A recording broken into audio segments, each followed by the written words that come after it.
व्रत की एक एक चरित्र को हमको ध्यान करना। प्रदोष की कथा में लिखा है, त्रयोदशी व्रत की कथा में लिखा है, प्रदोष की व्रत की कथा में लिखा है कि सुबह ब्रह्म मुहूर्त में उठो, स्नान करो। ठीक है, केवल प्रदोष से मतलब नहीं है। एकादशी का अगर व्रत कर रहे हो तो उसमें भी वर्णन है, ब्रह्म मुहूर्त में उठो, स्नान करो। ठीक है। दूसरा, आसन लगाओ स्नान करने के बाद, काय का अभी बताया था। जम के बोलो, कुसा का। कुसा के आसन में वो बलता रहती है महाराज, कुसा के आसन में वो तेज पुंजता रहती है आपके, आपको वो बल प्राप्त होता है। तो प्रदोष व्रत का नियम जो आप ले रहे हैं, प्रदोष व्रत को जो आप श्रवण कर रहे हैं उसको जरा ध्यान से सुनिएगा। सबसे पहले स्नान ब्रह्म मुहूर्त का, सुबह का, उसके बाद में फिर आसन पर बैठकर भगवान की भक्ति को धारण करना, शंकर का अनुमोदन करना, शिव भक्ति में डूबे रहना, शंकर का स्मरण करना, शंकर के नाम का स्मरण करते रहना। ये प्रदोष का मूल तत्व महाराज।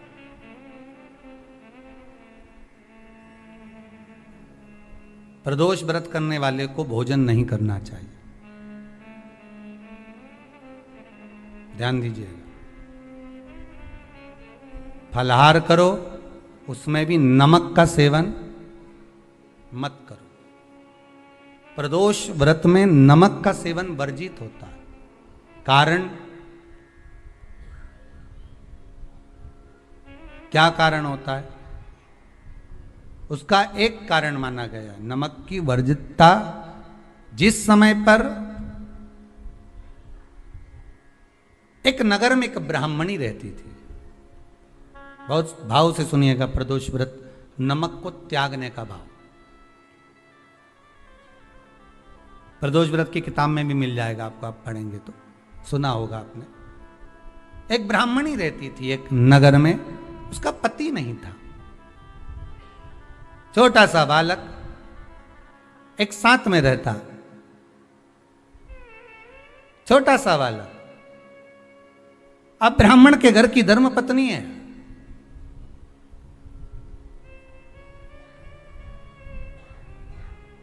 ब्राह्मण कर्मकांड करने वाला, पूजन करने वाला, पाठ करने वाला, अनुष्ठान करने वाला, पूजन करने वाला, मंत्र जाप करने वाला, भगवत भक्ति में डूबने वाला। ब्राह्मण तो चले गया, ब्राह्मणी बच्चे के साथ रह रही, क्या करे वो, अकेली निवास कर रही है।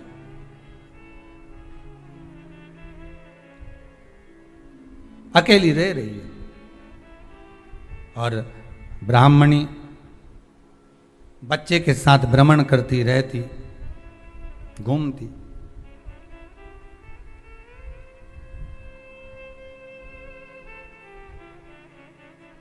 कहीं कहीं दर दर जाकर कुछ भिक्षा को मांग कर लेकर आ जाती, और भिक्षा लाने के बाद में उस भिक्षा को जब लेकर आती तो अपने बच्चे को भी खिलाती और स्वयं भी उसका पान करती।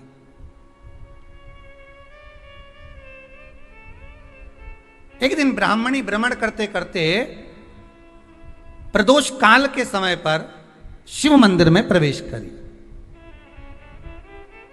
प्रदोष काल के समय पर, और शंकर मंदिर में जब प्रवेश करा, प्रदोष काल किसको कहते हैं? सूर्य अस्त हो रहा हो, रात्रि प्रवेश कर रही हो, दोनों का जब मिलन हो रहा हो वो प्रदोष काल कहलाता। दोनों का जब मिलन हो रहा, सूर्यास्त हो रहा हो, रात्रि अपना चरण बढ़ाने के लिए आगे बढ़ रही हो, और दोनों का जब मिलन हो रहा है, वो प्रदोष काल है, वो प्रदोष का समय है।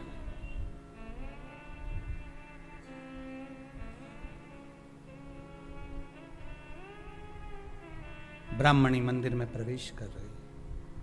जब ब्राह्मणी मंदिर में प्रवेश करी, मंदिर के अंदर पहुंची, प्रदोष काल का समय था, प्रदोष का समय चल रहा था, और प्रदोष काल के उस समय में प्रदोष काल के उस समय में जब ब्राह्मणी ने देखा कि कोई भगवान की भक्ति में लगा हुआ है, भगवान के रस तत्व में डूबा हुआ है, आज ब्राह्मणी के पास में कुछ पदार्थ नहीं है, अपने बच्चे का पेट भरने के लिए कोई सामग्री नहीं है, और कुछ आस लेके वो प्रवेश करिए, कुछ आस लेकर वो अंदर प्रवेश कर जाती है।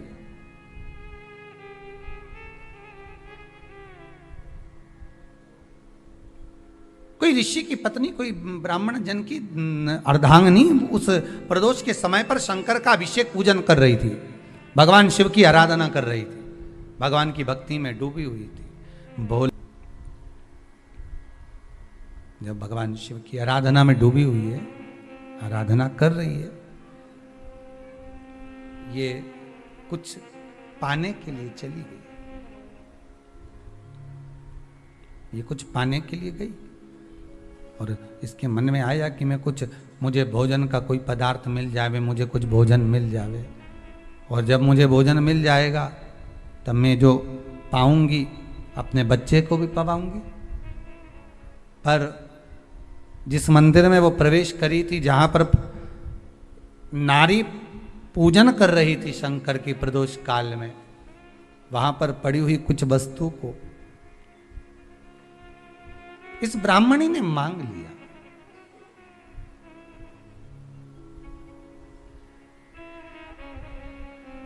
मेरे बालक को बहुत भूख लगी है, मेरा बच्चा बड़ा भूखा है, इसके भोजन के लिए थोड़ी सी सामग्री दे दीजिए, इसके भोजन के लिए थोड़ा सा कुछ रस तत्व दे दीजिए।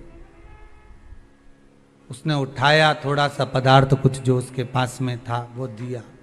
जब दिया तो देने के बाद जब उसे प्राप्त हुआ, और होने के बाद में जब वो मिल गया उसको, तो उसने उस समय पर उस पदार्थ को जैसे ही मुख में लिया, लेते ही कहा इसमें तो स्वाद नहीं है।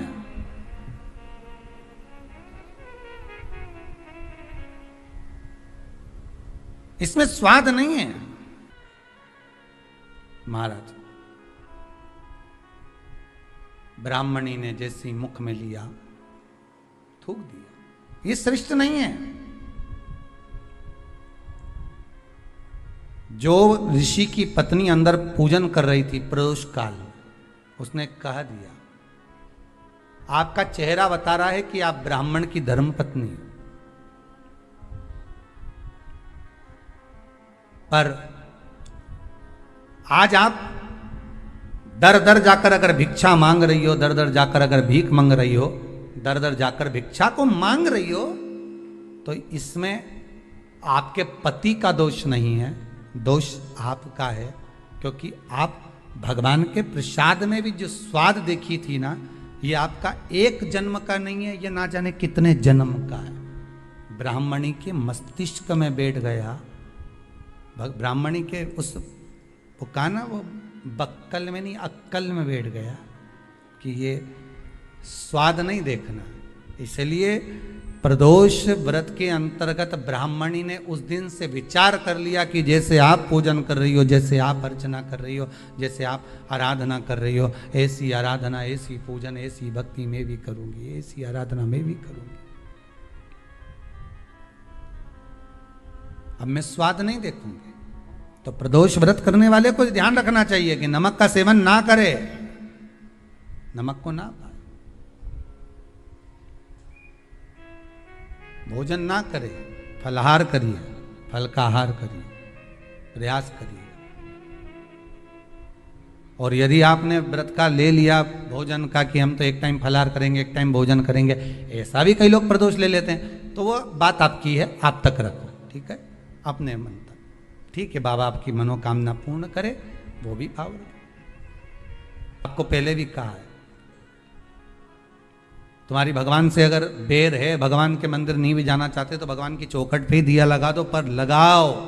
शाम के समय पर प्रदोष काल में बेलपत्री के पेड़ के नीचे, चाहे शंकर के मंदिर के दरवाजे पर या शिव मंदिर में, अगर आप प्रदोष के दिन दिया लगाते हो, सोमवार के दिन दिया लगाते हो, तो ऐसा कोई व्यक्ति नहीं जिसको मेरे देवाधिदेव महादेव, मेरा विश्वनाथ भंडार नहीं भरता हो, खाली नहीं छोड़ेगा, दे देगा।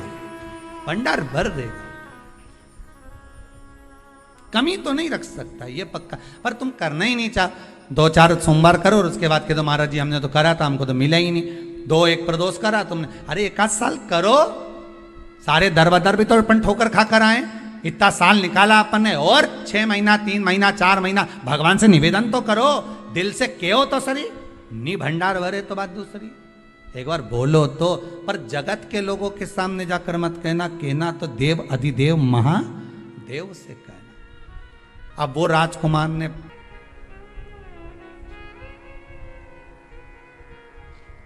आगे वर्णन आया, प्रदोष व्रत करने वाले को प्रदोष के दिन प्रयास करना चाहिए कि रात्रि के समय पर आधा घंटा 10 मिनट 20 मिनट जागरण करे। जागरण मतलब थोड़ा भगवान का भजन कर ले, भले 4-5 माताएं इकट्ठी नहीं हो तो अपन अकेले ही कर लो, अपन अकेले कम है क्या भाई, अपन कम पड़े, आराधना अकेले भी करो, जागरण करो। जब आपकी 11 प्रदोष हो जाए, 26 प्रदोष हो जाए, तब उद्यापन करो। उद्यापन 2 ब्राह्मणों को जोड़े से बुलाओ, ब्राह्मणों को जोड़े से बुलाकर उनके चरणों की पूजन कर कर, आराधना कर कर, सुंदर मंडप तैयार कर कर भगवान का, उसमें सुंदर रंगोली डालकर मंडल बनवाकर पूजन करो शंकर भगवान की प्रदोष का। एक दिन पहले गणेश की आराधना करो, पूजन करो, और प्रदोष वाले दिन जो मंडल बनाए हैं पूजन अर्चना करने के लिए, जो स्थान दिया है उसकी आराधना करो। खीर की आहुतियां दीजिए 108 बार, जो ब्राह्मण आए उनके माध्यम से मंत्रों द्वारा पूजन कराकर खीर की आहुतियां दीजिए शिव नाम महाराज। फिर ब्राह्मणों को जोड़े से भोजन कराकर, चरणों को नमन कर कर, दक्षिणा प्रदान कर कर, निवेदन कर कर ब्राह्मणों से कहें, हे ब्राह्मण देवता, आप हमें आशीर्वाद प्रदान करें कि जिस प्रदोष का हमने व्रत किया है उस व्रत का पुण्य फल हमें प्राप्त हो। ऐसा ब्राह्मण चरण को नमन कर कर, प्रणाम कर कर उनसे अपने मस्तक पर अक्षत छुड़वाएं, फिर नमन कर कर भोजन कराकर विदा करें। शाम को भगवान का जागरण करें। ऐसे प्रदोष व्रत का उद्यापन कर अपने जीवन को सार्थक बनाएं। ऐसा सुंदर प्रदोष व्रत का व्याख्यान वर्णन स्कंद पुराण में करा गया। वही स्कंद पुराण का प्रदोष व्रत का वर्णन आपको शिव महापुराण के इस सुंदर संवाद में किया गया।